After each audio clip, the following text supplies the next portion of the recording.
Hey, Magic friends. Welcome back.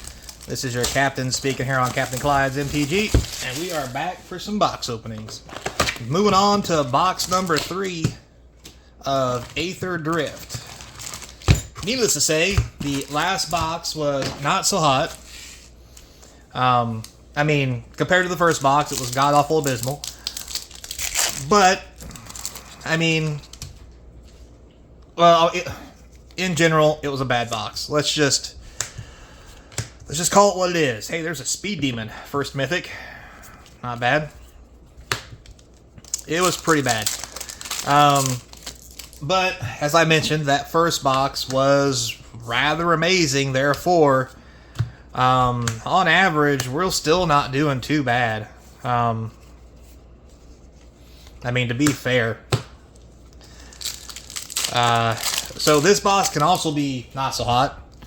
And we'll still be okay. However, starting off with a Speed Demon, that's actually a pretty good start. So hopefully the rest of the boxes aren't as bad as that first one. But we will have to, or as bad as the second one. The first one was fantastic. Let me rephrase that. Oh look, it's Ben Stiller. So yeah. We'll see how it goes. Let's see here. First full rare, and it's awful. Not even a good card if it's an actual rare. So yeah. River Churn Monument. Whatever. Hey, there we go. Well, Flagship is a good mythic. This thing again. Flagship's a good mythic. I don't think we have enough of them, but not the value we're looking for. Really like to crack open a couple New Dawns or maybe an Aether Spark. That'd be kind of cool. There's a foiled rare, not the best. Yeah, the old Smoot just ain't putting it out like he used to. Oh, there's a sign card. That's a good signature. Like that signature. Oops. Wait, no, that's right. Wait, no, that's an uncommon. Oh my god. So confused.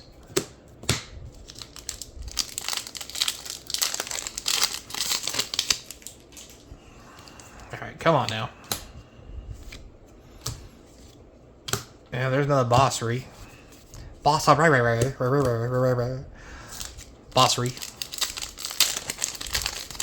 Tomorrow's champion. What if there's not a race tomorrow? Just saying. Anyway. It's the host with the most. Eyeball. There's the Thundering Broodwagon. That's really the party wagon. That thing is so good. Oh my lord. So... What am I doing here? So good.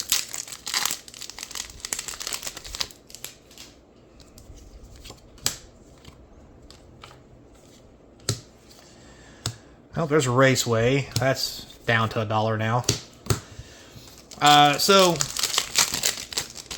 a lot of the good cards in the earlier set or in the earlier box openings have I don't want to say plummeted, but they've pretty much, they're now on the short stack of bulk rares, and a lot of that's just from the box openings themselves.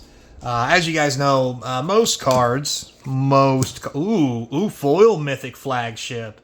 That's our second mythic foil, which could have been anything better than that. But anyway, after most boxes go live to the public and people really start cracking into them, a lot of the rares tend to pull back value-wise just because there becomes so many of them that they are no longer, what am I doing here? No longer hard to get, and since the market's flooded with them, they become a lot cheaper. So... like I mentioned before, box values, Last Ride mythic. I think I need one of those. Not a good mythic, but I think I need one. A lot of rares and what have you tend to go down in price. And that's normal. So, I mean, we obviously, or honestly, take that as you will, should see a pullback in price value of cards by about 10 to 20%, depending on where it's at. Rares tend to take a bigger hit because, well, I don't want to say they're easier to pull. There's another mythic, the Mimoplasm. Boy, these are some just left field mythics that are not going to be good. So we expect to see the pullback, and it happens with the mythics too. I mean, a lot of the mythics now are around that $1 mark as well. A couple of them, which are kind of bad because they are mythics. But, I mean, it is what it is. There's not a whole lot we can do about it. Unless people start buying up mythics, but I think that's going to happen. Debris, Chip Beetle, Chariot. But yeah. So, I mean, what you gonna do? Boy, I just butchered that pack. Yeah, so I think the real question moving forward is, will this box openings still hold up to the hype? Now, before I get... Okay, well, I'll finish my sentence, but will these box openings hold up, you know, after market exposure and so forth? And that's the whole reason for this box opening series, is to kind of see before and after, you know, pre-sale, after sale. But the problem with that, not that it's really a problem, is there are a lot of special guest cards in this particular set that can throw those numbers off. I.e., the Chrome Mox I pulled in the first box, which, to also be fair, hey, there's a Hazoret, I need one of those. Mythic number 6. To also be fair, it took me 13 play boosters to find that, and 6 collectors. And to be honest, I'm lucky to even get that because it is a special guest card. Hey, there's our first Verge. Jesus, almost all the way through the box. This is going to be awful. So yeah, those special guest cards are really something. That feels weird. And will definitely skew some of the price values in these boxes. Now, with that said, I think if you buy a case, you'll get a good box value on average. However, I know most people don't buy cases. They want to buy one individual box and then play the lottery to see if they can get that magic box like that first one that I opened out of this case. But more often than not, you're going to get boxes like this one or the last one I just opened, which are just god-awful. Hey, there's our second Verge. Which then just pisses everybody off, which is probably why a good majority of people are so down on this set. Is they don't play the law of large numbers and don't understand that that's how it works.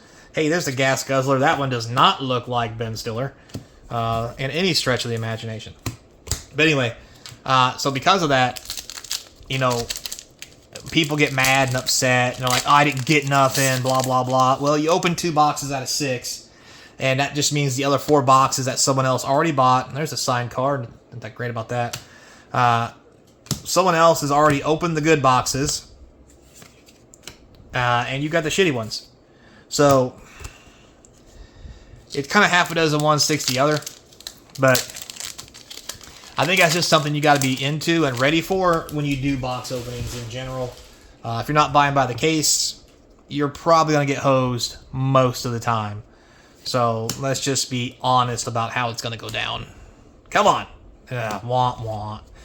Yeah, so you see this here is probably a good scenario of one of the worst boxes you could probably pull. Yeah, there's 6 mythics, one of them's foil, but they're also, like, I think they're maybe $20 worth of value in mythics. And we saw 2 Verges off the top of my head. That's $10. I mean, we're looking at a box value like 60, 70 bucks at best. And I think that's why people are pissed. I mean, you do have the box topper, which make a lot of people happy. But as you've seen, we can't even get a mythic in the box topper. So all the rare box toppers have come down in value because, again, so many boxes have been opened that there's just too many of them out there to have a lot of value. So there you have it. All right, guys, let's see if we can get there. Looking for that mythic. Nope, it's a rare, and it is a Burnout Bastronaut, which is also not so hot. So this is probably the norm for what a lot of you guys are going to see if you buy individual boxes. of aetherdrift. So this is what you can expect. Honestly, not that great of a pull. And a couple of you lucky guys will get like I get in box 13 and just be happy. And then you'll buy another box, which will then give you this, which will make all those benefits go away. So it is what it is. So with all that said, thanks a lot for watching, guys. Sawyer, thanks for hanging out. Appreciate it. #1 YouTube member. So until next time, be kind. And as always, hope to see you across from the game table. Later, player. Boy, it's going to be easy to count this up. Jesus Christ. It's all $1.